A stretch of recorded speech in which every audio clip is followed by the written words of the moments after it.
Media ਦਾ ਦਾਅਵਾ ਇਹ ਹੈ ਕਿ ਅੰਮ੍ਰਿਤਪਾਲ ਸਿੰਘ ਦੇ ਸਾਥੀਆਂ ਦੇ ਅਸਲਾ ਲਾਇਸੈਂਸ ਆ ਜਿਹੜੇ ਉਹ ਰੱਦ ਹੋਣਗੇ। ਜੀ ਦੇਖੋ, ਇਹ ਦਿਨ ਪਰ ਸਾਰਾ ਦਿਨ ਜਿੱਦਾਂ ਕਹ ਲਓ ਕਿ ਖਬਰ ਚੱਲਦੀ ਰਹੀ ਹੈ। ਖਬਰ ਦੀ ਸਟਾਰਟਿੰਗ ਹੁੰਦੀ ਹੈ, ਦੈਨਿਕ ਭਾਸਕਰ ਅਖਬਾਰ ਨੇ ਆਪਣੇ ਫਰੰਟ ਪੇਜ ਤੇ ਖਬਰ ਛਾਪ ਦਿੱਤੀ ਤੇ ਉਸ ਤੋਂ ਬਾਅਦ ਉਹਨਾਂ ਨੇ ਤਾਂ ਨਾਮ ਵੀ ਜਨਤਕ ਕੀਤੇ ਨੇ, ਬਕਾਇਦਾ ਅਸਲਾ ਵੀ ਜਿਹੜੇ ਬੋਰ ਦਾ ਹੈ, ਕਿੰਨਾ ਅਸਲਾ ਹੈ, ਕਿ ਲਾਇਸੈਂਸ ਤੇ ਸਾਰੀ ਡਿਟੇਲ ਜਿਹੜੀ ਹੈ ਉਹ ਛਾਪ ਦਿੱਤੀ। ਤੇ ਉਹਦੇ ਬਾਅਦ ਫਿਰ ਇੱਥੇ ਜਿਹੜੇ ਅੱਜ ਕੱਲ ਤੁਹਾਨੂੰ ਪਤਾ ਹੀ ਹੈ, ਸਾਡੇ ਵਰਗੇ ਜਿਹੜੇ ਨੇ ਉਹ ਕਾਪੀ ਪੇਸਟ ਮਹਿਕਮਾ, ਜਿਹੜੇ ਇੱਥੋਂ ਦੇ ਹੈਗੇ 4-5 ਮੇਨ ਚੈਨਲ, ਉਹ ਵੀ ਚੱਕ ਲੈਂਦੇ ਨੇ ਨਿਊਜ਼, ਉਸੇ ਤਰ੍ਹਾਂ ਹੀ ਛੇਤੀ ਗਏ। ਪਰ ਗੱਲ ਇਹ ਹੈ ਕਿ ਹਾਲੇ ਤੱਕ ਕਿਸੇ ਦਾ ਕੋਈ ਅਸਲਾ ਲਾਇਸੈਂਸ ਰੱਦ ਨਹੀਂ ਹੋਇਆ, ਮਤਲਬ ਕਿ ਸਿਵਾਏ ਇੱਕ ਨੂੰ ਛੱਡ ਕੇ, ਜਿਹੜਾ 10 ਜਣਿਆਂ ਦਾ ਜ਼ਿਕਰ ਕੀਤਾ ਜਾ ਰਿਹਾ, ਔਰ ਉਹਦੇ ਵਿੱਚ ਇੱਕ ਕਾਰੋਬਾਰੀ ਦਾ ਵੀ ਜ਼ਿਕਰ ਕੀਤਾ ਜਾ ਰਿਹਾ ਖਾਸ ਤੌਰ ਤੇ, ਜਦ ਕਿ ਉਹਦਾ ਵੈਪਨ ਜੋ ਵੈਬਸਾਈਟ ਹੈ ਉਹਦਾ ਜਾ ਕੇ ਸਟੇਟਸ ਦੇਖੀਏ ਤੇ ਉਹ ਤਾਂ ਸਪਸ਼ਟ ਉੱਤੇ ਲਿਖਿਆ ਅਥਾਰਟੀ ਨੇ ਇਹਨਾਂ ਦਾ ਕੈਂਸਲ ਨਹੀਂ ਕੀਤਾ ਜਾ ਰਿਹਾ, ਜਦ ਕਿ ਦੂਜੇ ਪੈਂਡਿੰਗ ਚ ਪਾਏ ਹੋਏ ਨੇ। ਪੈਂਡਿੰਗ ਚ ਪਾਉਣ ਦਾ ਮਤਲਬ ਕੀ ਹੈ ਕਿ ਇਹਨਾਂ ਦੀ ਇਨਕੁਆਇਰੀ ਚੱਲ ਰਹੀ ਹੈ, ਇਹ ਸਾਫ਼ ਹੈ, ਸਪਸ਼ਟ ਹੈ। ਜਦ ਅਸੀਂ ਉਸ ਕਾਰੋਬਾਰੀ ਨਾਲ ਗੱਲ ਕੀਤੀ, ਸਾਡੀ ਟੀਮ ਨੇ ਗੱਲ ਕੀਤੀ, ਤਾਂ ਉਹ ਕਹਿੰਦਾ ਕਿ ਮੇਰੀ ਇਹ ਇਨਕੁਆਇਰੀ ਤਾਂ ਨਵੰਬਰ ਚ ਚੱਲ ਰਹੀ ਸੀਗੀ, ਨਵੰਬਰ ਤੋਂ ਸ਼ੁਰੂ ਹੋਈ ਹੈ। ਇਹਦਾ ਮਤਲਬ ਹੈ ਕਿ ਬਹੁਤ ਲੰਮੇ ਸਮੇਂ ਤੋਂ ਇਸ ਤਰ੍ਹਾਂ ਦੀਆਂ ਇਨਕੁਆਇਰੀਆਂ ਜਿਹੜੀਆਂ ਵਸਲੇ ਮੁਤਲਕ ਕੀਤੀਆਂ ਜਾ ਰਹੀਆਂ ਸੀ। ਤੇ ਉਸ ਕਾਰੋਬਾਰੀ ਦਾ ਵੀ ਕਹਿਣਾ ਸੀਗਾ ਕਿ ਦੇਖੋ, ਮੈਂ ਤੇ ਕਦੇ ਉਹਨਾਂ ਦੇ ਨਾਲ ਉੱਥੇ ਰਿਹਾ ਨਹੀਂ ਹੈ, ਹਾਲਾਂਕਿ ਜਾਣ ਪਛਾਣ ਤੋਂ, ਜਾਂ ਕਹਿ ਲਓ ਕਿ ਉਹਨਾਂ ਨੇ ਇਨਕਾਰ ਨਹੀਂ ਕੀਤਾ ਕਿ ਸਾਡੀ ਹੈ ਜਾਣ ਪਛਾਣ ਹੈ, ਪਰ ਅੰਮ੍ਰਿਤਪਾਲ ਸਿੰਘ ਦੇ ਨਾਲ ਉਹ ਕਹਿੰਦੇ ਕਿ ਮੈਂ ਕਦੇ ਵੀ ਕਿਸੇ ਪ੍ਰੋਗਰਾਮ 'ਚ ਵਿਚਰਿਆ ਹੀ ਨਹੀਂ। ਇਹ ਇਹਨਾਂ ਨੇ ਕਿਉਂ ਲਿਸਟ ਬਣਾ ਦਿੱਤੀ ਹੈ? ਤਾਂ ਮਤਲਬ ਕਿ ਸਮਝ ਨਹੀਂ ਆਈ ਇਹ ਕਹਾਣੀ ਕਿੱਥੋਂ ਸਟਾਰਟ ਹੋਈ ਹੈ। ਤੇ ਫਿਰ ਵੀ ਜੇ ਆਪਾਂ ਦੇਖੀਏ, ਗੱਲ ਤੋਂ ਸਬਕ ਨਹੀਂ ਲਿਆ ਜਾ ਰਿਹਾ, ਜਿਹੜੀ ਪੰਜਾਬ ਦੇ ਵਿੱਚ ਏਡੀ ਵੱਡੀ ਬਣੀ ਸੀਗੀ ਸਿਕਿਉਰਿਟੀ ਦੇ ਮੁੱਦੇ ਨੂੰ ਲੈ ਕੇ, ਸਿੱਧੂ ਮੂਸੇਵਾਲੇ ਦੀ ਮੈਂ ਜ਼ਿਕਰ ਕਰ ਰਿਹਾ, ਉਹ ਵੀ ਇਸੇ ਤਰ੍ਹਾਂ ਦੀ ਇੱਕ ਖਬਰ ਸੀਗੀ। ਤਾਂ ਹੁਣ ਪੁਲਿਸ ਅਧਿਕਾਰੀ ਕੋਈ ਵੀ ਸਾਹਮਣੇ ਆ ਕੇ ਪੁਸ਼ਟੀ ਕਰਨ ਤੋਂ ਗਰੇਜ਼ ਕਰ ਰਿਹਾ ਹੈ ਕਿ ਕੀ ਵਾਕਿਆ ਕੋਈ ਇਸ ਤਰ੍ਹਾਂ ਇਹਨਾਂ ਨੇ ਇਨਕੁਆਇਰੀ ਜਿਹੜੀ ਵਿੱਢੀ ਹੋਈ ਹੈ, ਕਿ ਇਸ ਤਰ੍ਹਾਂ ਲਾਇਸੈਂਸ ਰੱਦ ਕੀਤੇ ਜਾ ਸਕਦੇ ਆ।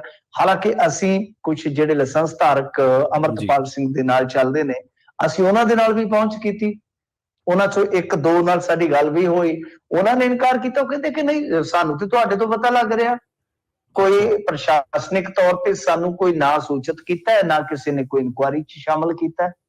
ਮਤਲਬ ਕਿ ਇਹ ਪੁਸ਼ਟੀ ਤੋਂ ਬਗੈਰ ਹੀ ਹੈ। ਪਹਿਲਾਂ ਉਹਨਾਂ ਨੇ ਛਾਪ ਦਿੱਤਾ ਕਿ ਰੱਦ ਹੋਣਗੇ, ਫਿਰ ਆਪਣਾ ਜਿਹੜਾ ਉਹਨਾਂ ਦਾ ਡਿਜੀਟਲ ਵਰਜ਼ਨ ਹੈ ਉਹਦੇ ਵਿੱਚ ਕਹਿ ਦਿੱਤਾ ਕਿ ਰੱਦ ਹੋ ਗਏ ਆ।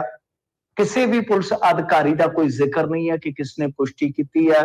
ਮੈਂ ਤੁਹਾਨੂੰ ਵੈਬਸਾਈਟ ਤੋਂ ਉਹ ਲਾਈ ਹੋਈ ਜਿਹੜੀ ਹੈ, ਮਤਲਬ ਕਿ ਲਿਸਟ ਹੈ ਸਟੇਟਸ ਦੀ, ਉਹਦੇ ਬਹਾਵ ਤੇ ਦੱਸ ਦਿੱਤਾ, ਕਿਉਂਕਿ ਸਾਡਾ ਕੰਮ ਹੈ ਕਿ ਥੋੜਾ ਬਹੁਤ ਅਸੀਂ ਹੱਥ ਪੱਲਾ ਮਾਰਦੇ ਹਾਂ ਕਿ ਬਈ ਇਹ ਚੀਜ਼ਾਂ ਜਿਹੜੀਆਂ ਤਸਦੀਕ ਕੀਤੀਆਂ ਜਾਣ। ਉੱਥੇ ਕੁਝ ਵੀ ਨਹੀਂ ਹੈ ਸਿਵਾਏ ਇੱਕ ਲਾਇਸੈਂਸ ਦੇ। ਇਹ ਕਿਉਂ ਰੌਲਾ ਪਾਇਆ ਜਾ ਰਿਹਾ, ਇਹ ਵੇਖਣ ਵਾਲੀ ਗੱਲ ਹੈ। ਹਾਲਾਂਕਿ ਇਹਦੇ ਤੇ ਜੇ ਤੁਸੀਂ ਦੇਖੋਗੇ ਤਾਂ ਕੋਈ ਠੋਸ ਪ੍ਰਤੀਕਰਮ ਨਹੀਂ ਹੈ ਸੋਸ਼ਲ ਮੀਡੀਆ ਦਾ, ਕਿਉਂਕਿ ਖਬਰ ਇੰਨੀ ਜ਼ਿਆਦਾ ਮਤਲਬ ਕਿ ਇਹ ਤਵੱਜੋ ਹਾਸਲ ਨਹੀਂ ਕਰ ਸਕੀ ਜੀ। ਪਰ ਜਿਸ ਤਰ੍ਹਾਂ ਇੱਕ ਮਾਹੌਲ ਬਣਾਇਆ ਜਾ ਰਿਹਾ, ਕੱਲ ਨੂੰ ਖੁਦਾ ਨਾ ਖਾਸਤਾ ਕੋਈ ਸ਼ਰਾਰਤ ਹੋ ਜਾਵੇ, ਕਿਸੇ ਤਰ੍ਹਾਂ ਦੀ ਕੋਈ ਸਾਜ਼ਿਸ਼ ਹੋ ਜਾਵੇ, ਕੌਣ ਜ਼ਿੰਮੇਵਾਰ ਹੈ?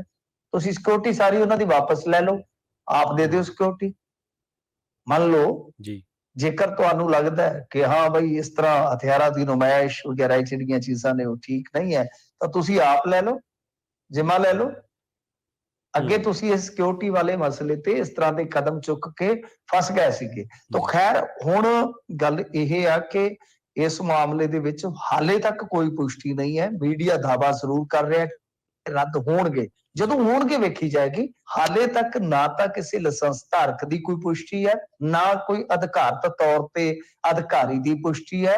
ਤੇ ਦੂਜੀ ਗੱਲ ਜਿਹੜੀ ਹੈ ਇਸ ਮਾਮਲੇ ਦੇ ਵਿੱਚ ਉਹ ਵੇਖਣ ਵਾਲੀ ਹੈ, ਉਹਦੇ ਤੇ ਕੋਈ ਕਿਸੇ ਦੀ ਨਿਗਾਹ ਨਹੀਂ ਹੈਗੀ।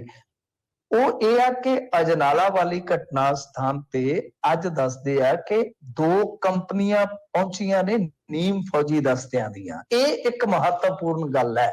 ਕਿਉਂ? ਕਿਉਂਕਿ ਨੀਮ ਫੌਜੀ ਦਸਤਿਆਂ ਦੀ ਪੰਜਾਬ ਆਮਦ ਜੋੜੀ ਜਾ ਰਹੀ ਸੀ G20 ਦੇ ਨਾਲ।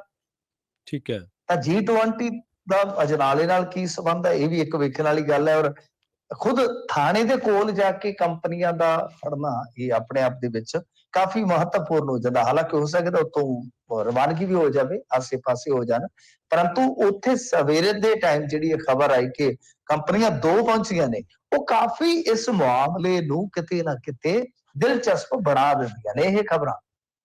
ਦੇਖਣਾ ਹੋਏਗਾ ਕਿ ਹੁਣ ਅੱਗੇ ਕੀ ਹੁੰਦਾ, ਕਿਉਂਕਿ ਜੀ, ਇਹ ਤਾਂ ਕਾਫੀ ਮੀਡੀਆ ਕਲੇਮ ਕਰ ਰਿਹਾ ਹੈ ਕਿ ਦੇਖੋ ਜੀ ਅੰਦਰ ਖਾਤੇ ਸੀਸੀਟੀਵੀ ਫੁਟੇਜ ਖੰਗਾਲੀ ਜਾ ਰਹੀ ਹੈ, ਤਿਆਰੀ ਕੀਤੀ ਜਾ ਰਹੀ ਹੈ ਕਿ 20 ਤਾਰੀਖ ਤੋਂ ਬਾਅਦ ਹੋ ਸਕਦਾ ਹੈ ਕਿ ਕੋਈ ਕਾਰਵਾਈ ਹੋ ਜਾਵੇ।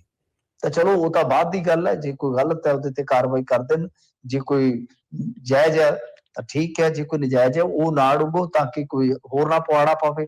ਜੀ, ਪਰ ਆ ਜਿਹੜੀ ਹੁਣ ਹਥਿਆਰਾਂ ਵਾਲੀ ਗੱਲ ਹੈ, ਮੈਂ ਵਾਰ-ਵਾਰ ਫਿਰ ਰਿਪੀਟ ਕਰ ਦੇਵਾਂ ਕਿ ਇਹ ਗੱਲ ਜਿਹੜੀ ਹੈ ਉਹ ਕਿਤੋਂ ਵੀ ਹਾਲੇ ਤੱਕ ਤਸਦੀਕ ਨਹੀਂ ਹੈ, ਨਾ ਦਸਤਾਵੇਜ਼ੀ ਤੌਰ ਤੇ ਨਾ ਹੀ ਕੋਈ ਅਧਿਕਾਰਤ ਪੁਸ਼ਟੀ ਤੌਰ ਤੇ, ਸਿਰਫ ਮੀਡੀਆ ਦਾ ਦਾਵਾ ਹੈ ਕਿ ਮੀਡੀਆ ਤੁਹਾਨੂੰ ਪਤਾ ਹੀ ਹੈ ਜਿਸ ਤਰ੍ਹਾਂ ਦਾਵਾ ਤੇ ਅੱਜ ਕੱਲ ਵਿਖਾਵਾ ਕਰਦਾ ਹੈ।